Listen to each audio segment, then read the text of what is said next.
Namaste. This is David Hawthorne at astroview.com. Today is the 9th of September 2014. The following is the Vedic astrology reading for Alan Watts, based on the 6th of January 1915 at 6:20 a.m. in Chislehurst, England.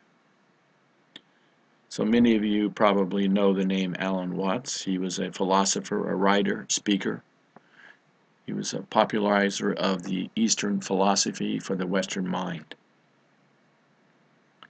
He moved to the United States in 1938 for a Zen training in New York, went on to get a master's degree in theology, became an Episcopal priest, but left the ministry in 1950 for the American Academy of Asian Studies in San Francisco.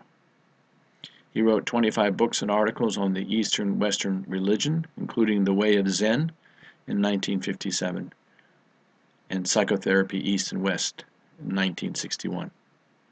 He proposed that Buddhism should be seen as a psychotherapy and not a religion. He was married 3 times. He had 5 daughters, 2 sons.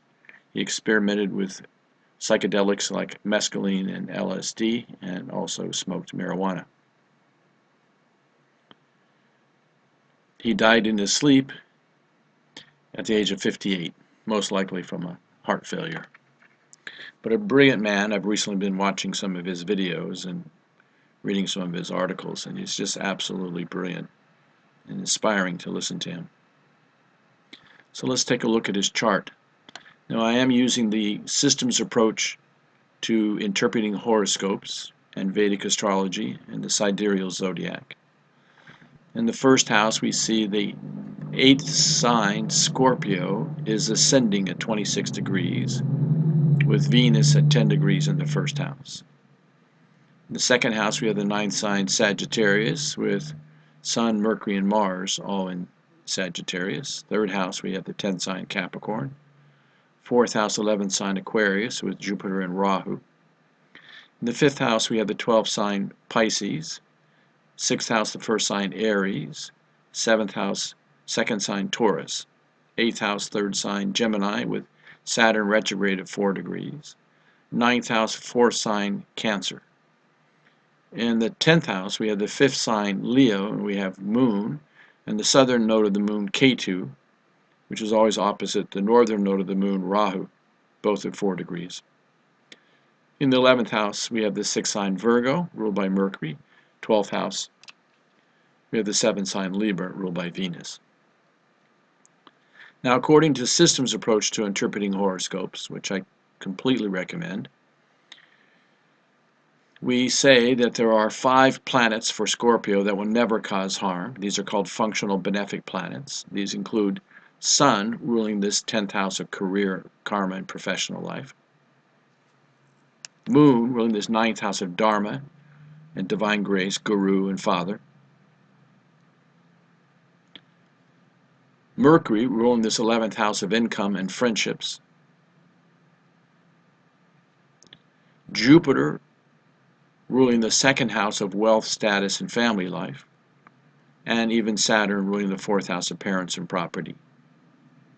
So these 5 planets are favorable planets. If any of them are weak, afflicted, debilitated, or badly placed, then they should be strengthened to add protective covering to life. This is true for all Scorpios. Now, of these 12 houses, 9 are favorable, but 3 are not favorable. They're called Dustan Bhavas for every chart. The 6th house, the 8th house, and the 12th house are called Dustan houses, Dustan Bhavas, inauspicious houses. Planets going into those houses become weak, and planets ruling those houses can, in some cases, cause adverse effects, either in the natal chart or in the transit chart. Now, Rahu and Ketu are functional malefic planets for every chart, and if they are close to any planet within 5 degrees, they do cause harm, either by conjunction or by aspect. And Rahu aspects 5, 7, and 9 houses away. Ketu aspects 5, 7, and 9 houses away. The 6th ruler in this case, this is the Multricone sign for Aries, is the Multricone sign for Mars. So Mars for Scorpio becomes a first-rate functional malefic planet causing adverse effects. I know a lot of Scorpios think, oh, Mars rules my chart, it should be favorable. But we take the Multracone sign takes precedence. Where the Multracone signs fall, if they fall in a Duston house, is one of the inauspicious houses, then that ruler for that rising sign only becomes a functional malefic planet. So for Scorpio, Mars is a malefic planet. The 8th house does not contain a Multracone sign, so the 8th ruler doesn't cause any harm here. But the 12th house does contain the Multracone sign for Venus, so Venus also becomes a functional malefic planet. Now, functional malefic planets can be considered extremely well placed, as they are in this case, and if they're not within 5 degrees of the ascendant, which is the most effective point of every house, then they're not causing any damage. They're considered well placed. In this particular case, Venus, ruling the 12th house of foreign lands, is placed in the 1st house. So this just connects the person with foreign lands, and sure enough, at a very young age, he was born in 1915, so he moved to America in 1938. So that's what, the age of 23 or something. So, but the point is, the ruler of the 12th house of foreign lands is in the 1st house of self, so it brings foreign lands to him. And the 12th house is also known as Mokshastan, the house of spirituality. So it brought spirituality to him. And it gave him a very good appearance. He was a very good-looking chap. And he also gave him an appreciation for the fine arts, the performing arts, and the healing arts, and life-saving drugs and medicines.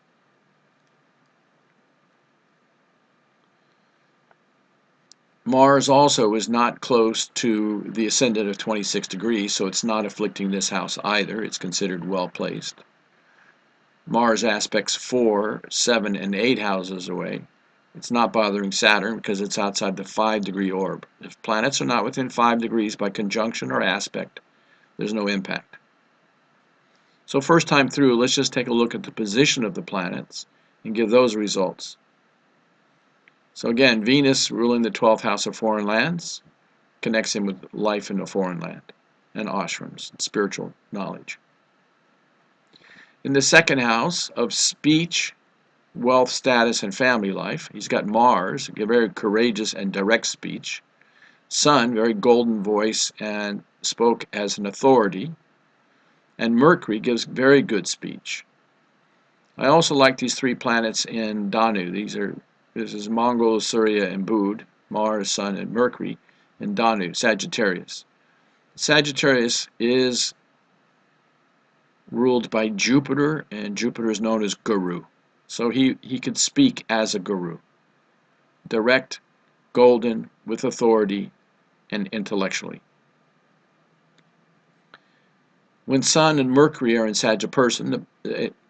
when Sun and Mercury are in Sagittarius, the person is a do-gooder. They see that glass is half full, not half empty. And they are persons of knowledge. Many people will come to them for advice. Jupiter is in the 4th house of home life, and Jupiter is guru and publisher, teacher, consultant, and advisor.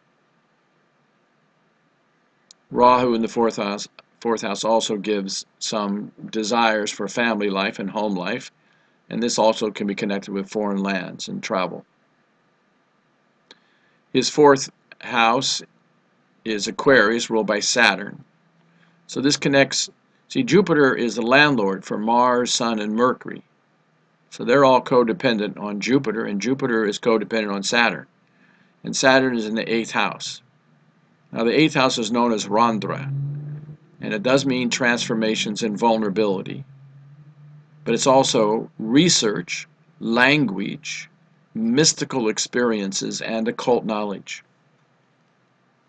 So all of these planets get dragged into the 8th house. Even Moon and Ketu are in Leo, so they're ruled by Sun, ruled by Jupiter, ruled by Saturn. The buck stops here. This is the final dispositor for these planets. 2, 4, 7 planets. So 8 planets are connected with the 8th house. Mysticism, research, mystical experiences, occult knowledge. Moon rules the public, also rules the 9th house of gurus and father, spiritual journeys, long-distance journeys of short duration. Moon's in the 10th house of career and karma. This gives public favor. It's a pretty strong moon. If moon was here, it would be full moon. So he was born a few days after full moon, but it's still pretty bright. But this gives connection with working with the public. And Ketu is known as Mokshakaraka, significator for spirituality and enlightenment. And it's in the house of professional life. So he spoke on spirituality. So he had a public career in spirituality.